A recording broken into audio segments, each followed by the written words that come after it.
விவசாயி, mechanic, engineer, இப்படி அப்பாக்கள் யாரா இருந்தாலும் அவங்க கனவெல்லாம் அவங்க பசங்களுக்கு ஒரு best college. AAA College of Engineering and Technology, Sivakasi. Counseling code 4680. 21st rank in Anna University, National Board of Accreditation, NAC with A grade ISO certified institution.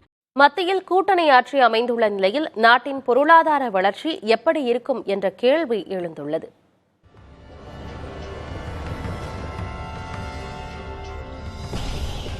ஆயிரத்து 1990களுக்கு பிறகு இந்தியாவில் மேற்கொள்ளப்பட்ட பொருளாதார சீர்திருத்தங்கள் வளர்ச்சி வேகத்தை அதிகரித்தன.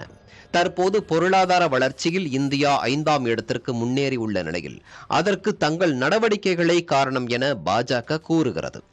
அடுத்து இந்தியாவை 3வது பெரிய பொருளாதார நாடாக உயர்த்துவதே தங்கள் இலக்கு என பிரதமர் மோடி கூறி வருகிறார். அதே நேரம் தனிப்பெரும்பான்மை ஆட்சியை போன்று கூட்டணி ஆட்சியில் பொருளாதார வளர்ச்சியை எட்ட முடியுமா என்ற கேள்விகளும் முன்வைக்கப்படுகின்றன. தேர்தலில் பாஜகவுக்கு தனி பெரும்பான்மை கிடைக்காதது வாக்கு எண்ணிக்கை நாளில் தெரியவந்த நிலையில் அன்று பங்குச்சந்தையில் மிகப்பெரிய சரிவு ஏற்பட்டது. எனினும் மோடி தலைமையில் மீண்டும் கூட்டணி அரசு அமையும் என்பது உறுதியான நிலையில் சந்தைகள் மீட்சி அடைந்தன.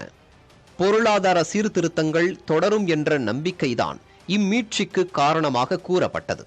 எனினும் தேவகவுடா மற்றும் ஐக்கிய குஜரால் தலைமையிலான கூட்டணி அரசுகளிலும் பின்னர் அமைந்த மன்மோகன் சிங் தலைமையிலான கூட்டணி அரசுகளிலும் கூட சீர்திருத்த நடவடிக்கைகள் அமல்படுத்தப்பட்டதாக பொருளாதார வல்லுநர்கள் தெரிவிக்கின்றனர்.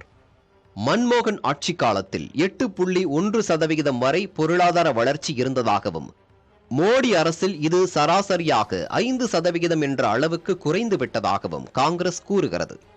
ஆனால் கொரோனா பெருந்தொற்று காரணமாக இடையில் பெரும் வீழ்ச்சி ஏற்பட்டதாகவும் இதை தவிர்த்து பார்த்தால் வளர்ச்சி சிறப்பாகவே இருந்ததாகவும் பாஜக வாதிடுகிறது. மன்மோகன் சிங் ஆட்சி காலத்தில் சீர்திருத்தங்களை அறிமுகப்படுத்தினாலும் மானியங்கள் அதிகரிப்பு உள்ளிட்ட பல்வேறு நடவடிக்கைகள் வளர்ச்சிக்கு எதிராக அமைந்ததாக பாஜக குற்றம் சாட்டுகிறது. பொருளாதார வளர்ச்சி குறித்து கட்சிகளிடையே முரண்பட்ட கருத்துக்கள் நிலவி வருகின்றன. எனினும் இந்திய பொருளாதாரம் அரசியல் சூழல்களை தாண்டி தொடர்ந்து வளர்ச்சி பாதையில் முன்னேறும் என பெரும்பாலான வல்லுநர்கள் கருதுகின்றனர். புதிய தலைமுறைக்காக புதுடில்லியிலிருந்து கணபதி சுப்பிரமணியம். விவசாயி, மெக்கானிக், இன்ஜினியர், இப்படி அப்பாக்கள் யாரா இருந்தாலும் அவங்க கனவெல்லாம் அவங்க பசங்களுக்கு ஒரு best college. AAA College of Engineering and Technology, Sivakasi. Counseling code 4680. 21st rank in Anna University, National Board of Accreditation, NAC with A grade ISO certified institution.